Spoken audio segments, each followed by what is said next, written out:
Kimberly from Dirt Floor Fibers, and welcome back. We're in the middle of a mild crisis. This is supposed to be another market video. I, in theory, have the Montpelier Fall Fiber Festival / sheepdog trials, which apparently no sheepdog trials this time. I don't know. Anyway, but that remains to be seen if we can find it or not, because this has been a morning. So let me fill you in on my morning. So I overslept, like absolutely and totally. Took some yarn that I had cooling on the stove and went ahead and got that spun dried. I don't know what they're doing. Spun dried and hanging up to dry. Oh my gosh, and they're like driving on the wrong side of the road. What is... It's a day, people. Is it like Friday the 13th all over again? This is bizarro. Anyway, and then I had a pattern test I was working on. I'll have a separate video for that, but I had to put some finishing touches on one of my pieces before, well, it's not quite finished yet, but I had a part that I wanted to sew on. And then I packed my car to get ready to go set up at the festival. Today is Friday. I don't know if I said that. Today is Friday. The festival is on Saturday and Sunday, but you can go and set up a day early, which on the one hand, that's kind of nice. I like having the opportunity to just put all of my infrastructure in the car and then go and take my time setting that up. And then tomorrow morning when I get there, I can just put all of my stock in the car and throw it out on the shelves super fast, and it's all ready to go. But I thought I was going to have more time tonight, do a little more dyeing. It obviously wouldn't be dry, so this would be either for Sunday or for the weekend after, or the weekend after, or the weekend after. You know. But, where was I going with that? I had a purpose. Oh, and then I noticed that I miscalculated with some work stuff, and so I thought I could work mostly remote today, and then go in for a little bit, and then come home and finish working remotely. But it turns out I can't math, or something messed up along the way, so I have to like physically be on site to help out because we are short-staffed again. But whatever, it's fine. I've got my costume stuffed in a bag back here, and fingers crossed I grabbed enough pieces for it to constitute an outfit, but whatever at this point. So everything's in the car. Sorry, I took that corner a little faster than I should have. Anyway, you went flying. So, all the infrastructure's in the car, and I'm on my way. And there was a little bit of a slowdown on the highway. Okay, it's not my driving, it's the road's bumpy, and that's why you're flying all over the place. So anyway, there was a little bit of a slowdown on the highway, so I'm like, I'm going to take the back roads. It's like an additional 10 minutes according to my GPS, and hopefully, looking at the map really fast, it looked like it was going to take me through some towns so I could, you know, get a Starbucks, maybe something for lunch, because I am so hungry right now, but I have like no food at home. Then I started driving, and I must have taken a wrong turn somewhere because it didn't reroute me, but it suddenly wanted me to like turn onto what looked like a single lane dirt path. And I'm like, I'm pretty sure that's not the way I'm supposed to go.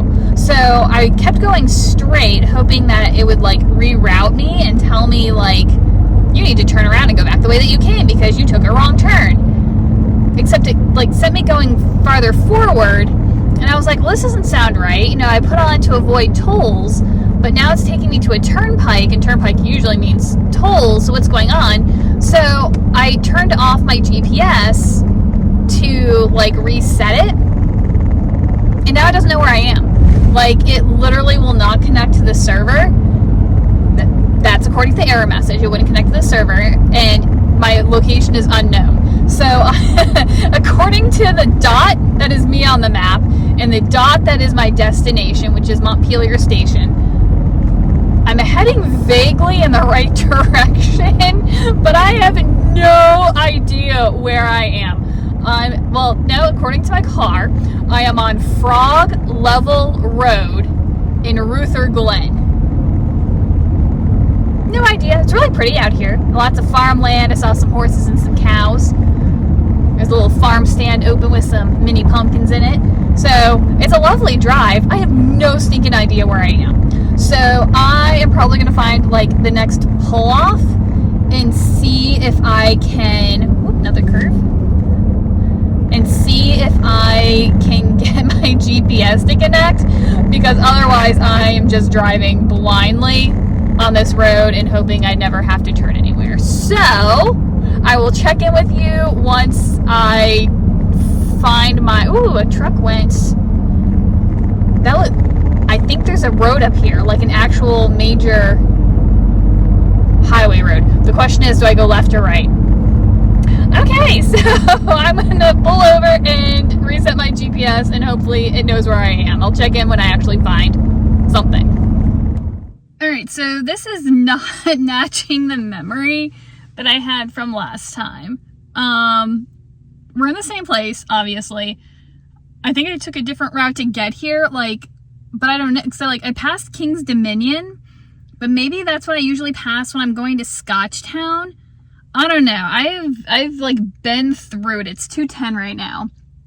And apparently it is crazy muddy, and we were specifically forbidden from driving on the Midway, which last year I was able to literally pull up right in front of the tent. And then the second day I realized that there was parking on the back side of the tent, and my booth is actually on the back side of the tent. And so I could have backed my car right up to the exit of the tent. But it looks like this time they have the tents pushed way back against the road. Not against the road, but pretty close. Because there's not the amount of parking. There's not a maneuverable room behind the tents to get a car back there. And I'm wondering if they did that because of mud out in the field. I don't know, guys. I'm gonna go see if I can find my tent.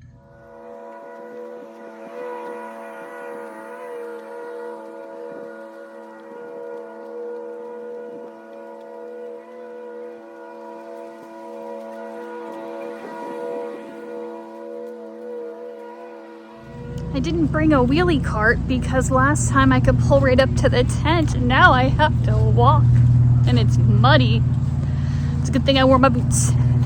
Hey guys, it is Saturday morning. It's about 6:30. I am running so far behind schedule, but I don't even care at this point. It's all fine.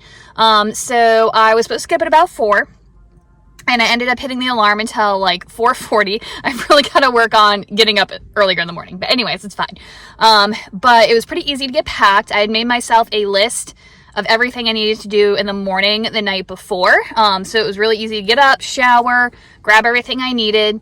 It did take me extra time to get out the door, partially because I stopped and I sliced and diced all of my tags, which last time I brought everything with me to the festival, but I didn't want to carry around my big paper slicer, so I just did it at home, figuring I'd have to do it one way or the other, and I didn't have that many. I think I managed to re-dye 39 more skeins of yarn. There should have been 40, but something funky happened to one of them. I'll have to show you. It was really weird, but I figure I can repurpose it. I have an idea for the type of yarn. I was going to use a different fiber base for this particular project, but because I have it and I can't sell it, I might just use it for myself because I really like it, but I'll have to dye up some more in that particular base. But I stopped by Wawa, which Wawa hath forsaken me. So the gas here is more expensive than other places around. And I got myself a little panini sandwich, which I haven't gotten before from Wawa. I've never had their breakfast, but I figured, hey, why not? And it's not oh my God, it smells so good though. It's a pretty big sandwich, but not gigantic. And it had egg, cheese, jalapenos, avocado, and light mayo on it. So I'm pretty excited to stop and snack on this. And then I grabbed a giant soda and some extra bottled sodas just in case, and a bag of chips. I should have grabbed 2 bags of chips, and then I could have just had it for today and tomorrow. But anyway, it's all fine. So we are gonna head out. I think it's about an hour and 45 minutes from here, and I think because I drove so far in this direction out of my way to go to the Wawa, it's taking me up my favorite route rather than the weirdo back ways. So let's go ahead and get going after I eat my sandwich, and I'll check in when we get there. We are here. It's like 8:35-ish. Look how foggy it is still. Oh my gosh. All right, so we need to get carting all of our junk. Got about an hour to get set up. Hi. I'm covered in ketchup, and I think I'm gonna cry. Oddly enough, those two things aren't connected. So today was pretty great. Yeah, super busy. Festival didn't feel as big as what it like has in the past. I didn't get a chance to go and explore it all. Just it felt smaller and a few people like mentioned something, but still had a really nice crowd of people. Everybody was fantastic. People were paying attention to what their kids were doing, which was fantastic. It's just all around a really great venue. So this morning I got there, I think we checked in and looked at the fog. I think it was like 9:12-ish, something like that, by the time I had all the stuff that I already had marked put out on the shelves. And then that gave me about, it was like 9:20. I can't remember, but then I had until 10 to get everything else kind of like scanned up and ready to go. I didn't quite make that goal, but it was close enough. It wasn't that bad. So that was fine. And then, yeah, just day was super busy. Oh, I didn't bring my project up. I actually left it there. I started working on my new cast on, so I've got like a nice little triangle of my new shawl using the slub and the hint of silk. Oh my gosh, the color combination, guys, it is to die for. Like, it looks absolutely fantastic, and I cannot wait to have it as a finished sample.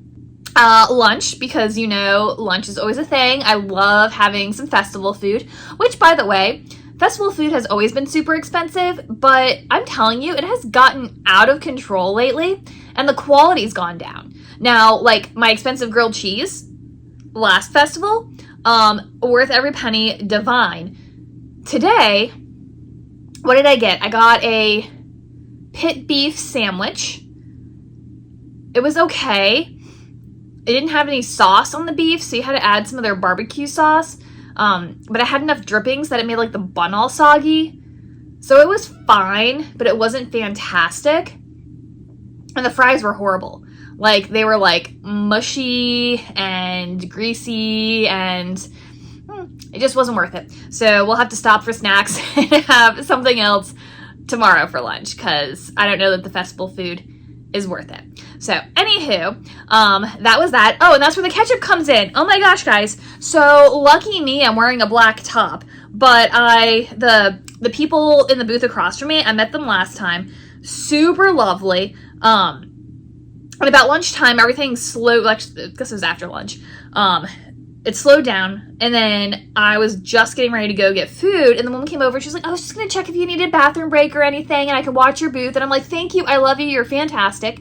Lovely lady. And so she watched my booth for a few minutes while I went to go get my food. And the sandwich, they just put it on one of those, like, wrappers. Like, it wasn't even, like, a wax paper or something. It was, like I don't even know what it is. Like a paper liner, maybe? But it was small, so it didn't even, like, wrap around the entire sandwich. And then they put the fries in, like, a little basket, but, like, the fries were, like, overflowing the basket, which I would have rather have had, like, half the fries for half the price, right? But then they just kind of wrap it, again, with another one of those little wrapper things, so the fries are spilling all over, the beef is spilling out of your sandwich, and then you need sauce, right? And so I went and put barbecue sauce on the sandwich, fine, and I needed ketchup. Well, I didn't want to just squirt it on top of the fries, and then, like, all your fries on the top are, like, extra ketchup-y, and then ones underneath don't have any ketchup, and I don't like that. And so they had, like, these little cups that I, like, saw behind the counter, and I'm like, can I have one of those? So she gave it to me, filled it with ketchup, and then tried to, like, balance everything to get it back, immediately spilled the ketchup, like, everywhere. It wasn't that bad, but it was, like, it got on top of my sandwich, and it was on the wrappers, and it was on my hands, and I'm like, so I get back to my booth, and I usually have paper towel or napkins. Well, I forgot them this morning in my car, And so in the back of my mind, I'm like, it's fine. I'll set everything down. I'm going to go get myself some napkins. Like, not the end of the world. Because I'm like covered in ketchup. And just as I walk up, somebody's walking away. And the woman who was watching my booth was like, oh, she's back. And of course, there was a customer who wanted to buy something. And I'm covered in ketchup. I can't touch, I think it was a plushie she wanted to buy. I can't touch her plushie with ketchup hands. And so I can't like stand there like lick my hands off. Like, that's disgusting on like 12 different levels. And I don't have any napkins. And so I'm wearing black. And I don't know if you can see it. Yeah, look at it's ketchup. I like took the inside, that's the outside, this is the inside. I took the inside of like my dress and I like wiped off my hands, and my hands were still sticky. I eventually had to go wash them anyway. But I had ketchup all over, and it smells like ketchup, and it's not even like a ketchup, like it smells like McDonald's, like that old stale ketchup and fry kind of smell. But at least fortunately people couldn't like see this all day, because most of it was like on the inside, so it's like less noticeable on the outside, but also like it's down toward the hem, which is by my knees, and I was behind my little checkout counter most of the time. So yeah, I was covered in ketchup. It was pretty gross. But I eventually got my napkins and we were all set, and I ate my food and it was fine and we lived and whatever. But then, the reason why I'm gonna cry. There are worse problems to have. Oh, hang on a sec. Okay, sorry, low battery on the phone. But anyway, there are definitely worse problems to have. But I sold a lot of stuff today. And specifically, it was interesting. Okay. The yarn sales, nice. I can't remember how many skeins I sold because I stopped adding them up partway through the day, but I think I sold at least 15 or so. At least 15 today. If you remember last festival, I sold 31. I'll give you a final count later. But it was interesting that last festival, my worsted weight was the shining star of the show, which was unusual because usually people who are looking for worsted go for that and they like that. But that's not usually my top seller. Usually my top seller is my hint of silk. Today, hint of silk seemed like it was the one that was stealing the show. Curiously, I had to like mirror image my booth, but the worsted that sold really well last time, I had it in the first cubby nearest the aisle. This time, the hint of silk went in the cubby nearest the aisle, and it was the best seller. So I don't know if that cubby is just like the secret sauce spot that whatever you put in there is going to be the best seller. It makes me tempted to put my slub in there tomorrow because it gets a lot of attention but not a lot of sales, which is why I want to get that sample up and running. But I also don't want to like squish it. So I don't know. We'll figure it out tomorrow. But I sold a decent amount of stuff. According to my square, I've got $897, I think, ready to transfer over, which that of course also includes the tax that I collected, so it's not like all profit, and obviously that doesn't include materials and booth fee and all of that stuff. But the plushies, guys, I brought it as not like a joke, but as like a filler, you know? Like last time I brought it as a filler and sold a lot, and so I figured I only had like the crap left that nobody wanted. Ha! I mean, I like them. I think they're fantastic. But I sold everything that was already made and had brought with me. I'm doing a pattern test, which I have another video for. And I finished those and I put those out. Those have not sold yet. But that's because I put them out at the end of the day just to fill up space because I sold out of all of my other plushies. And they got a lot of attention. They just didn't sell quite yet. I can guarantee you they're going to sell tomorrow.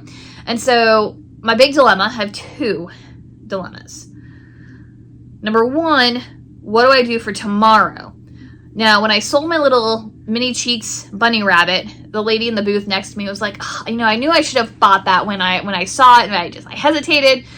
And I was like, well, I can make you another one. And so she asked for a black and white bunny.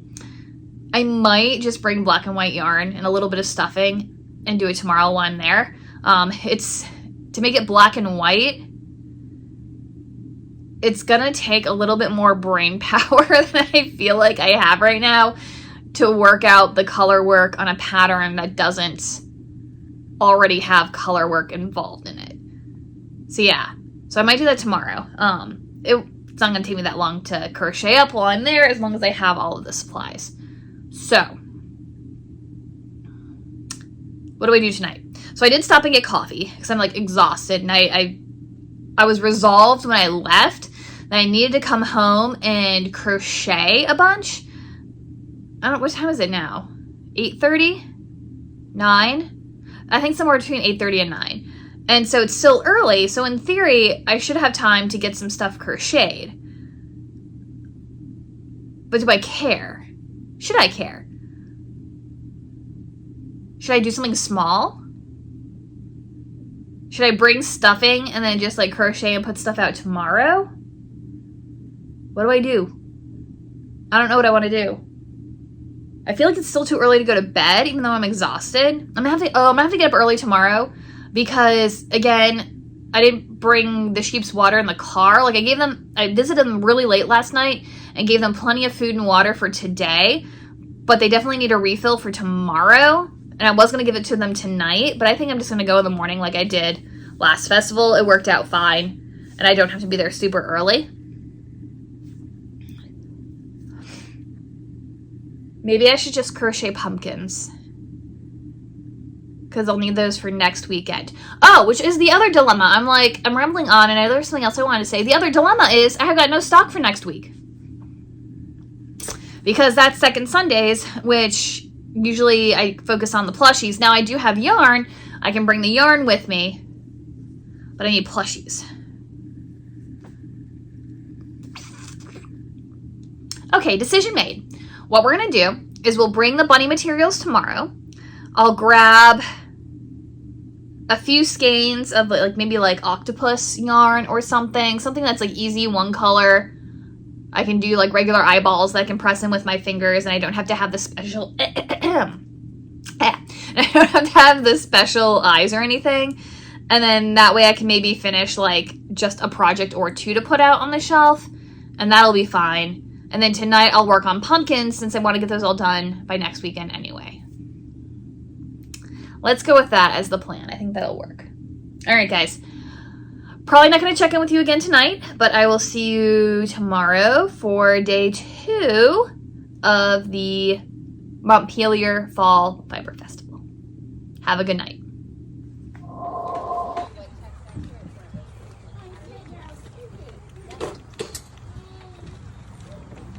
I could hear these guys all day yesterday, but I couldn't figure out where it was coming from. Oh, look how cute. Little sassy cows. Look at the little buddy. Oh, he's so cute.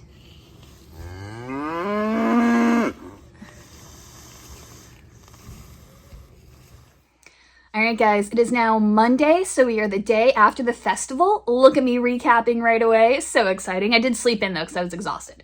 But the day was really great. Weather was gorgeous. The humidity finally burned off. Had a little bit of a breeze. Still a little hot for my taste for a fiber festival in the fall, but, we take what we can get. The only trouble was that, I don't know if this happened last year and I just blocked it out of my memory or if it's a new thing, but because of how humid it had been and how warm it had been, and the fact that it had rained like so much probably before they put up the tents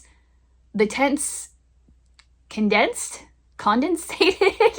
There was condensation all over the top of the tent, and as the day started to warm up, all of that moisture that was like evaporating and condensing started running down like the top slopes of the tent, and it started raining towards the edges. So I'm like sitting there. I had gone and gotten my lunch at like 10:30 because I wanted to make sure I got food early, which I'll talk to you about in a minute. And so I'm sitting there trying to eat, and like it's raining inside the tent. It was hilarious. It was fine. It wasn't too bad, but it was super annoying until enough of it had like dripped or evaporated off. But anyway, so that was fun.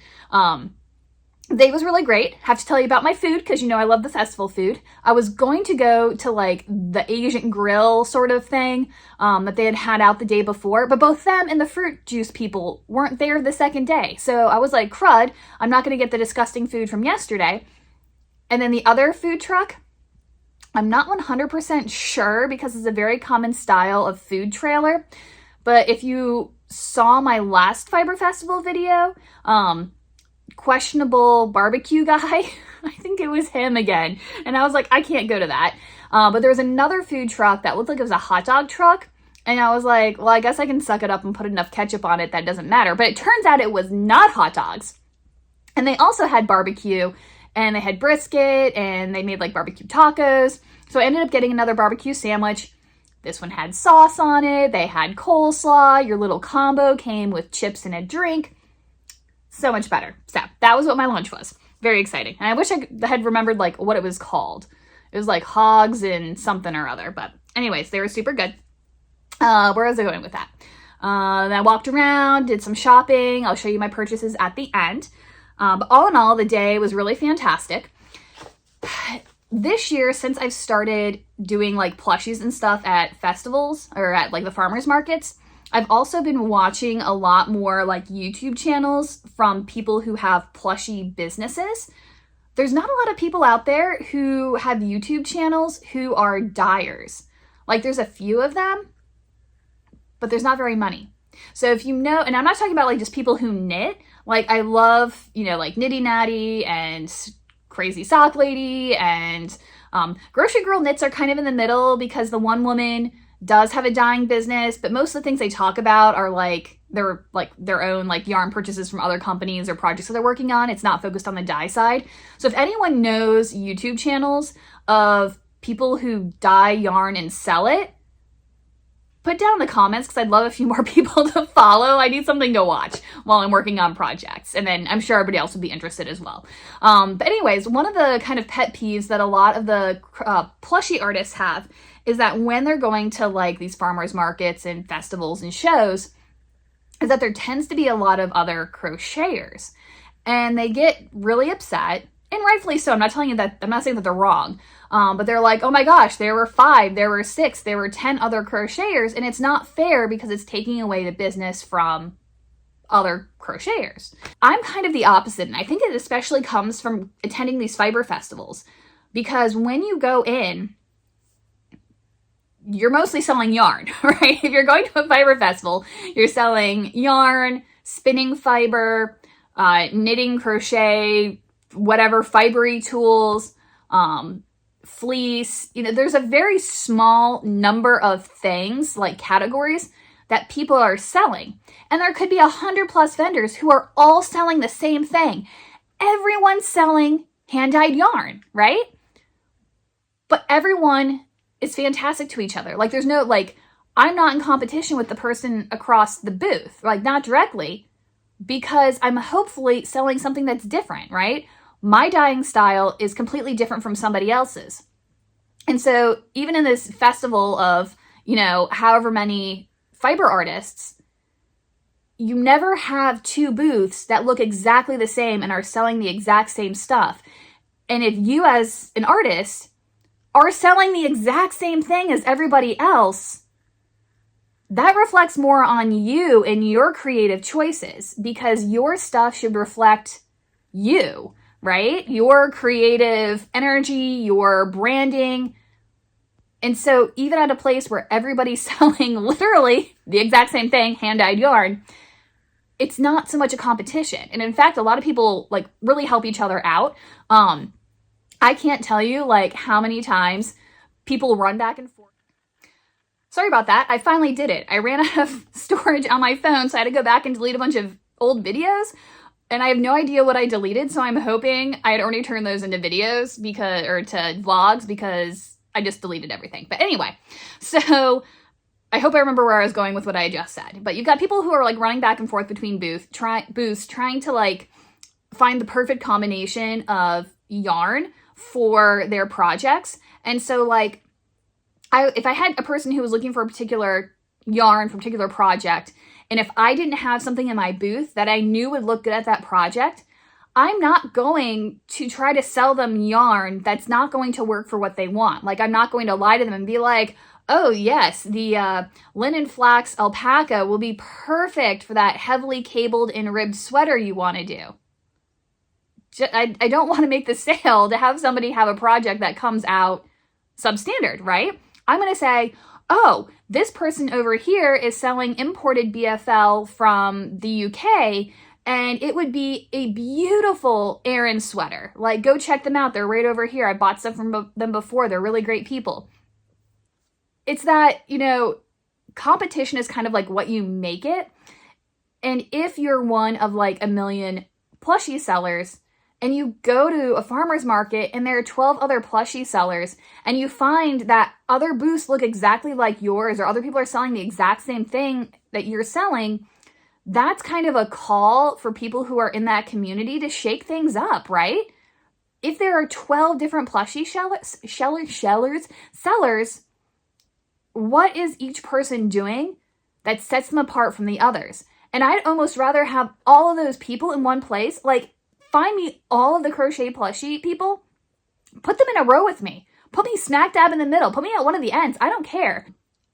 But I hate it when at like Second Sundays, I see people coming by with plushies that they've bought from other booths, and then they come by mine and they look and they're like, we just bought this.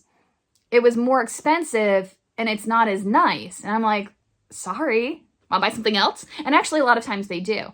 So I kind of think that by putting categories of people together, you're letting the shoppers have a more informed decision, because they can look at all the options that are available and then choose where to spend their money. And if that means that one person is better and they get more sales, I don't necessarily see a problem with that.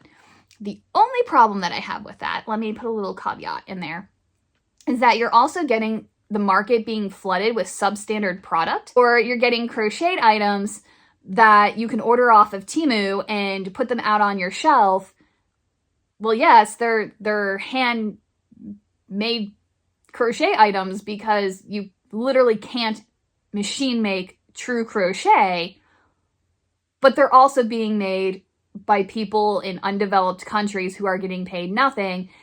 And because you're just the middleman, you didn't spend any time making these items. You just ordered them, and now you're getting the markup on them.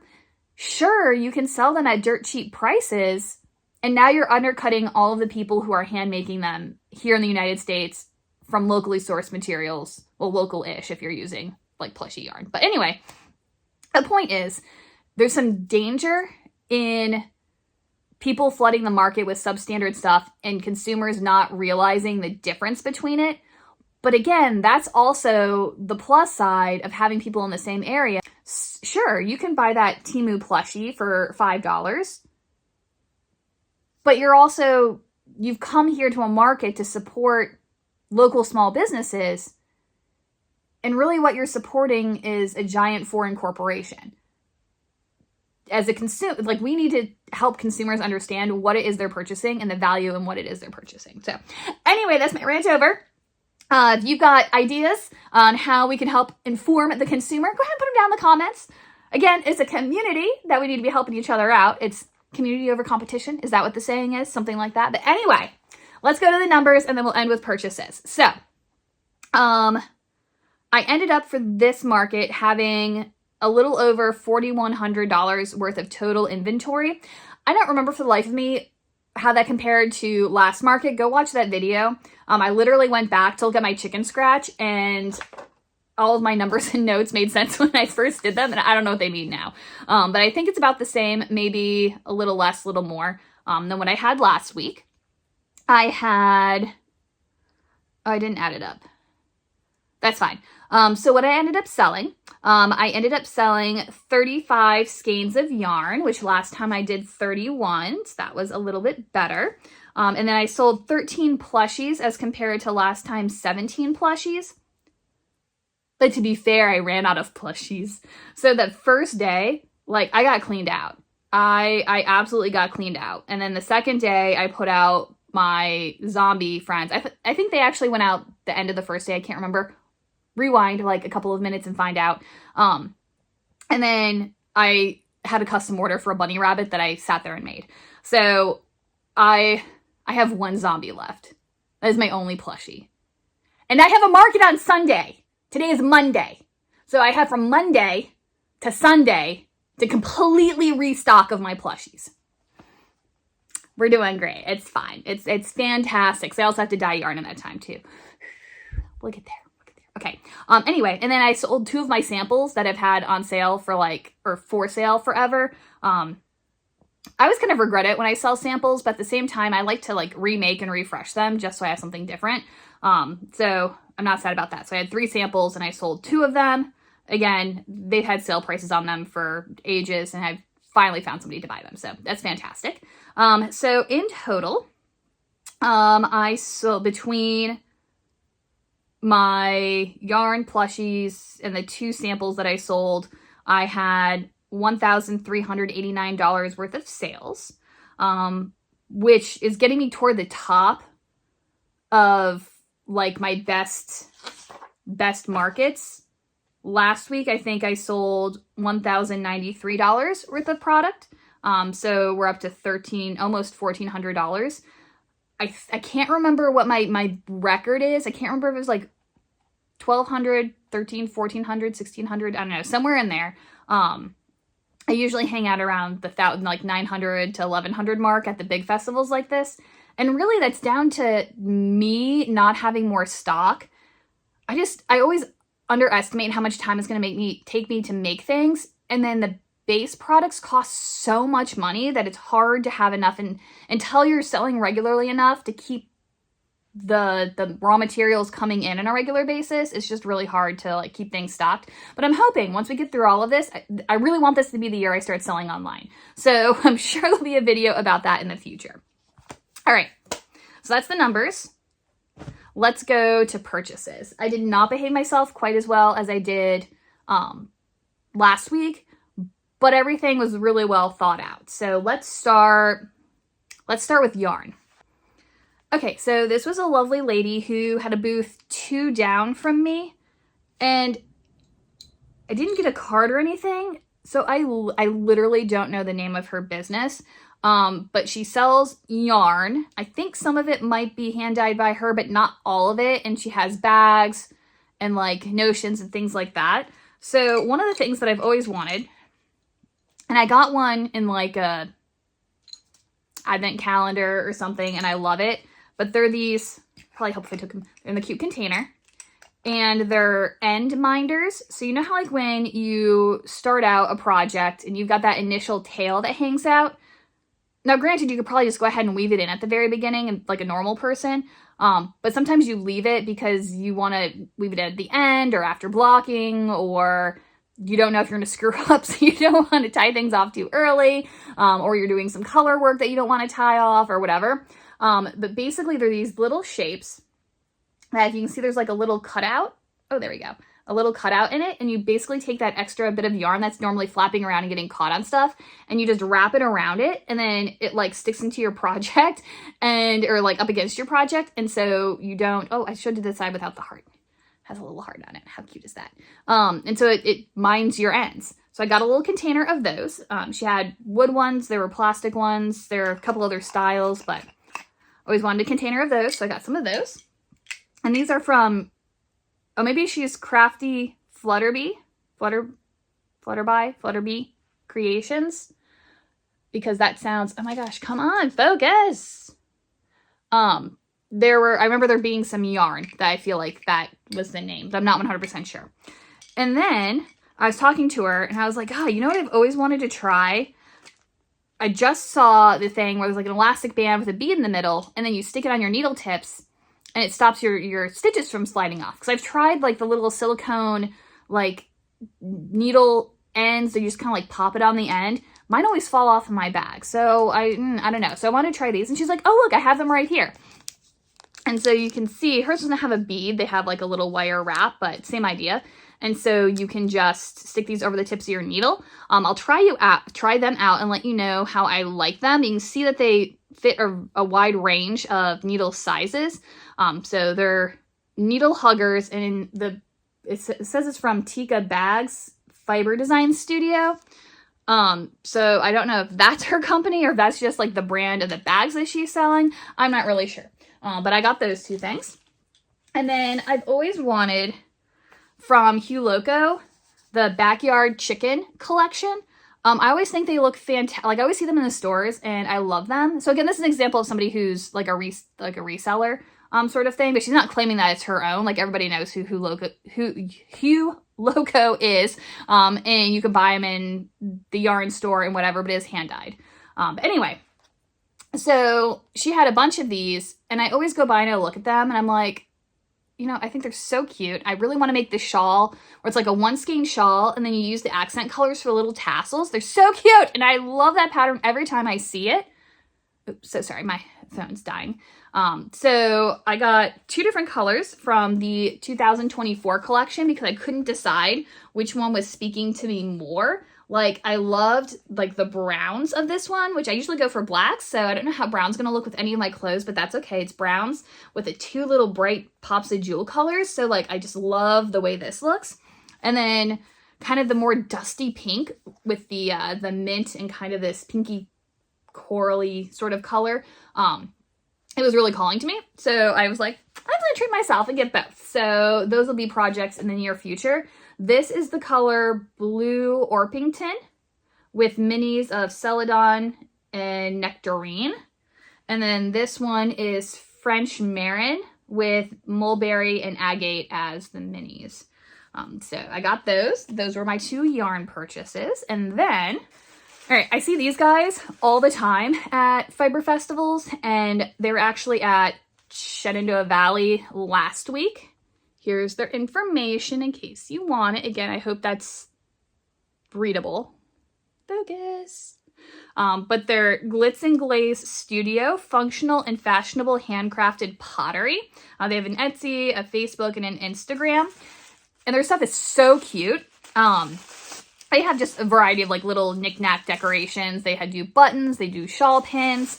But when I was at Shenandoah, crinkle, crinkle, I saw these guys. It's a snail.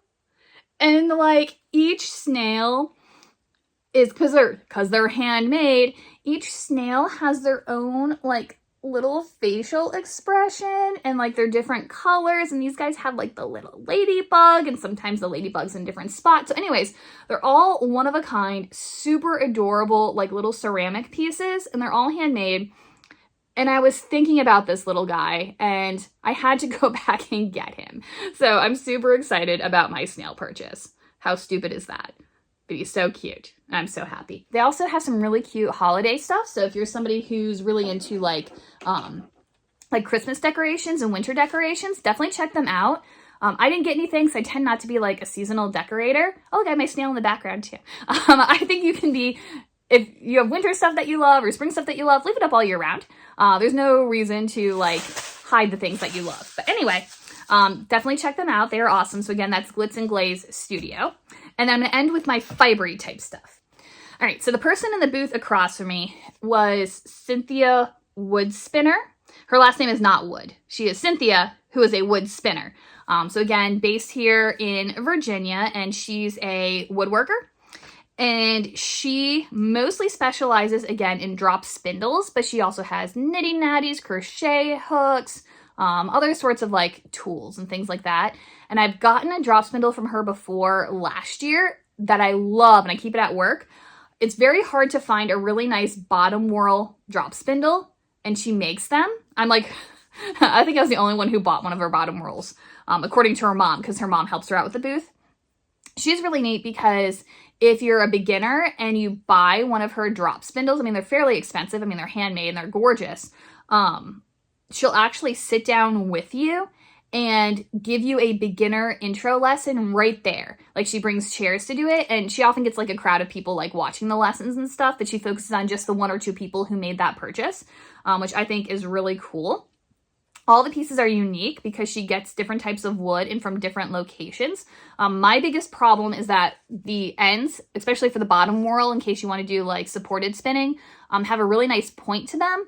And when I'm walking around in my historical costuming spinning, sometimes these drop. It's a drop spindle. And if it hits the brick, it like smushes the point, so it doesn't look as nice. So my other one has a very smushy point, but this one is nice and fresh. It's the one that I got. It's the wrong side. That's just her advertising. Is quilted English walnut whorl on a cherry shaft. 0.88 ounces or 25 grams. It is their spectacular branch size. She has a few different like size categories. So you can kind of narrow it down based on what kind of yarn you like to spin. And all of hers are signed on the bottom and numbered, which really, I think, makes it like a unique art piece, right? This was actually not the one that I wanted. There was another one, I think it was like tulip wood or something, and the whorl was shaped kind of like a little, like a basket or a vase. It was a really pretty shape, and the color was really interesting. And I picked it up and I gave it a little spin, and I was like, this is gorgeous. I totally want this one. And then I was just playing with the other ones because I was bored. It was during a lull. And then I found this one. And I don't know if I can show it to you like on screen, but like, check out the spin on that guy. Like, oh my gosh. And so even though this was not my favorite, like fancy wise, like, it always brings me back to Harry Potter where like the wand chooses the wizard. Like a lot of these handmade fiber tools, like, you don't pick them out. The tool picks you. Because, like I said, I really wanted the other one. But this is the one that chose me. So that's the one that I got. And like I said, these are a little more expensive. It was $156 for this particular one. The other one was a little bit less expensive. I think it was like $136 because of the different wood types. But, like I said, all handcrafted, signed. Beautiful, beautiful tools. And I think if your hook ever breaks, she'll help you fix them, but like I don't think they ever break. So that's my new drop spindle.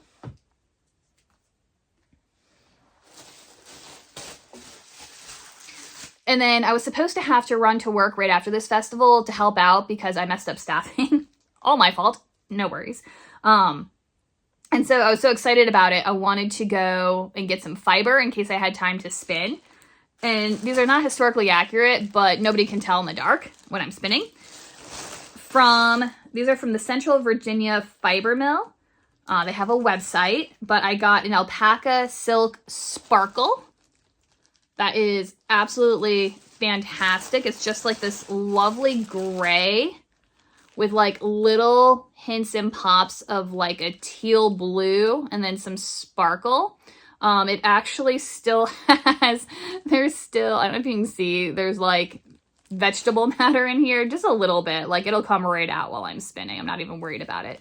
But I love that you like, I can't tell if this was like from when they processed the animal fiber or it's actually probably just from going around from festival to festival and like you just pick up interesting things as you go along. And yeah, it actually looked like it was just on top, so I don't think it was processed with the fiber. Well, I don't know, it's hard to tell, but gorgeous. And then I couldn't help myself. The first one I had picked up was let me take my receipt out of there. From them was the Shetland Silk Blend. Again, 4 ounces of that. And again, not a natural. Again, it has a little bit of stuff in it. Not a completely natural color, or historically accurate colorway, but it has this little bit of like a maroony, reddy, brown sort of color mixed with the gray. And that's all throughout, which I think is going to make a fantastic project. And it's nice and soft. Anyway, so I got those. So that's everything I got. My 2 skeins of yarn, my couple bags of tools, my drop spindle, my snail, who I named Snailbert, the Ladybug is Veronica. They were making everybody name their snails when they bought them. And then my 2 bags of fiber. So yeah, all in all, it was fantastic. Next weekend is Second Sundays, and then I may or may not have a trunk show. I'm a little unclear on that. And then the following weekend is my last fiber festival of the season. So back-to-back fiber videos. Let's go. Like, subscribe, leave a comment, all that good stuff. All right, I'll see you next time, guys. Bye.